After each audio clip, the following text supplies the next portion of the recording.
Hi everyone, NEET 2026 আর 40 দিন মতো বাকি আছে। এই সময় একটা দিন বা হাফ দিনও নষ্ট হয়ে যাওয়া কিন্তু আমরা অ্যাফোর্ড করতে পারি না।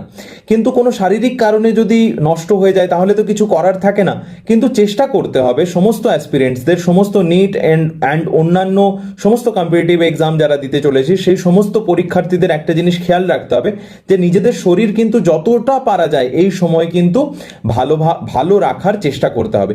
এই সময় কি প্রবলেম হয়? নাম্বার 1 হচ্ছে ডিহাইড্রেশন, নাম্বার 2 হচ্ছে স্লিপ সাইকেলের প্রবলেম, আর নাম্বার 3 হচ্ছে ইনডাইজেশন। ডিহাইড্রেশন চেষ্টা করিস যখনই পড়তে বসবি পাশে একটা জলের বোতল নিয়ে বসার, ডিহাইড্রেশন যেন কোনো সময় না হয়। স্লিপ সাইকেল ঠিকঠাক রাখার চেষ্টা করিস। যদি টাইম পাস তাহলে হয় সকালে নয় সন্ধেবেলা 15 মিনিট 20 মিনিট একটু ফিজিক্যাল এক্সারসাইজ করার চেষ্টা করিস। জানি খুব প্রবলেমেটিক, খুব হেকটিক থাকে এই সময়, তাও যদি পারিস চেষ্টা করিস তাহলে তোদের স্লিপ সাইকেল ভালো থাকবে। অ্যান্ড উল্টো পাল্টা বাইরের জাঙ্ক ফুড এইগুলো একদম অ্যাভয়েড করে চল, কারণ ইনডাইজেশন ইত্যাদি হয়ে গেলে পড়ার কনসেন্ট্রেশন কিন্তু একদমই থাকবে না। তো হাইড্রেশন ঠিকঠাক, খাবার দাবার ঠিকঠাক অ্যান্ড ঠিকঠাকভাবে ঘুম, এই তিনটে জিনিস খুব ইম্পর্টেন্ট। Thank you.